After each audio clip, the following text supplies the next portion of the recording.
Rolex is one of the most well-known brands in the luxury space. Their market share in the Swiss watch market is more than 30%, which is exorbitant. If you look at other brands like Patek, AP, have Vacheron, and even Grand Seiko for that reason, a lot of these brands are better in several ways than Rolex, but still Rolex is the one that dominates them all. Part of the reason is the brand and marketing, which is done superbly well. I don't think any brand in the watch industry is as good as Rolex in this aspect. Rolex has solidified itself as a I have made it sort of a watch. So in a non-enthusiast mind, Rolex competes with other luxury products that convey status. So it's not necessarily watches, but other luxury products as well. So two things are very important for Rolex's success. One is obviously the products, and second is how they have positioned themselves and how they convey their stories. Why do I say that? Because Rolex was not the first brand to send their watches on the summit of Everest. Rolex was not the first brand to create an automatic watch.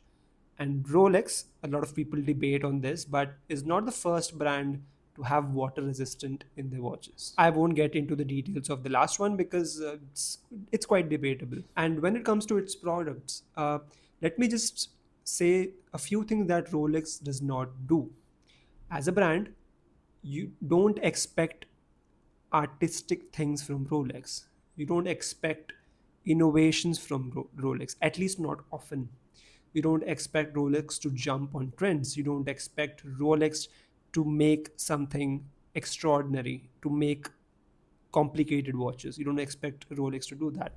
But what do we expect from Rolex? We expect insanely durable watches. We expect a product catalog which looks very similar to each other but still has very distinct features. We expect sometimes resale value. Not all Rolexes have resale value, very few of them do, and those are the difficult ones to get your hands on. And lastly, we expect Rolex to act as a status symbol. It's one of those watches that is instantly recognizable by anyone. The Rolex crown is definitely popular.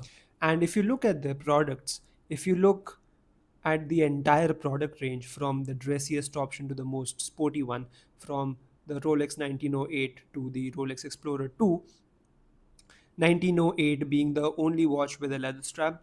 The overall products of Rolex are quite generic looking. They are not too different from each other, but at the same time, it's there's enough difference to at least distinguish between each model, and that's what appeals to a larger crowd. All the silhouettes are very similar but also recognizable, and sometimes they'll push out a specialty item where the dial is quite different, or they make something in titanium and other things. But for most part, the ladder for progression of Rolex products is the same. What's the ladder of progression? Uh, the ladder of progression means how much you can spend on one silhouette of a Rolex product. Take any Rolex watch. The standard is the one in steel, stainless steel. Then, if you want to go on another level, you have two toned options. Then, if you go a level next, you have gold case with the rubber strap, and further you have a full gold strap and a full gold case, and above that you have platinum gems jewelry attached to the model. Now in this ladder, most demand rests on the standard steel product. Why? Because steel is the most practical. Steel is just more wearable for mostly everyone, and that is why the steel models are hard to get. If you walk into a Rolex store and ask for a very popular steel watch, there is a high chance that you will be on the waiting lists for months or maybe years. But if you go for a two-tone explorer sort of watch, then your chances of getting the watch are more, because it's simple. The demand is not that much for a two-tone Rolex Explorer. And that's what I'm trying to say, that design language of Rolex products is just too good. They have got a great hold on how they function. They don't hop on trends. They are very slow to react to in markets, and that's why they are so bloody consistent with their overall business. And that sort of also signals stability to a lot of people, that at least for non-enthusiasts, if they are looking to buy a watch, they'll often look for a Rolex. If they are looking to buy a watch in that price point, Rolex is always going to be in consideration because they have consistently delivered over these. A few weeks back, I spoke to an AD from IWC who also happened to, the store also happened to have Omega, Cartier, and other watches. And she told me that a lot of people come in, just look at the watches, and at the end of the day, they just ask her if it's possible to source a Rolex. That's how much demand there is for a Rolex. Rolex does not produce a small number of their watches. It's at the estimate is around 1.1 or 1.2 million.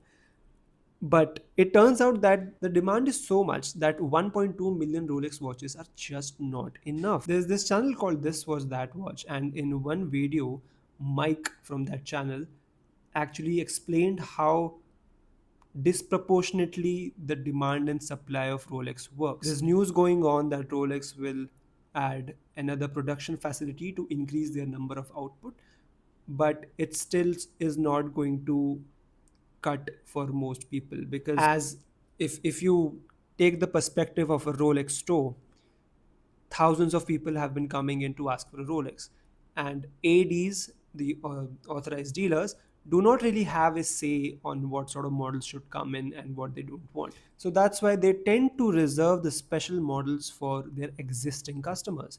An existing customer would be someone who has already bought from the brand, someone who does not buy from secondary watches, and someone who does not has not sold their Rolex yet.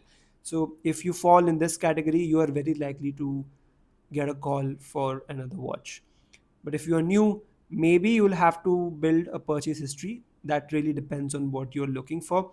If you look for a Daytona Submariner, it's very difficult to get one without purchasing a normal Rolex watch. Something like an Oyster Perpetual or the Explorer is or the 1908. These things you can get relatively easily. And as a business, it makes sense because you want repeated business. You don't want to sell something to someone who's not going to purchase again. You want repeated business. That's the whole goal to why Rolex started the wait lists. Enthusiasts purchase more often, but casual rich guys will just buy a Rolex, and they're done. And all Rolex watches nowadays, at least in this age, the new ones are fully integrated by the brand, which means they melt their own metals, they create their own movement, assemble it themselves, and everything.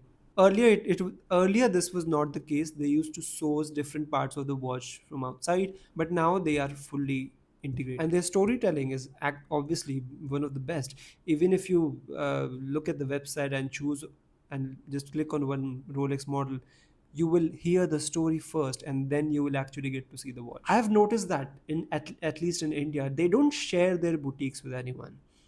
I have seen only individual Rolex boutiques. I have seen Omega, Cartier, and JLC in one single boutique, but I have not seen a Rolex standing with anyone. And yeah, for the price, they are fantastic watches, even if I feel that they are very boring or toolish. I wouldn't say toolish because recent models have, I feel that Rolex is making watches that look more like jewelry.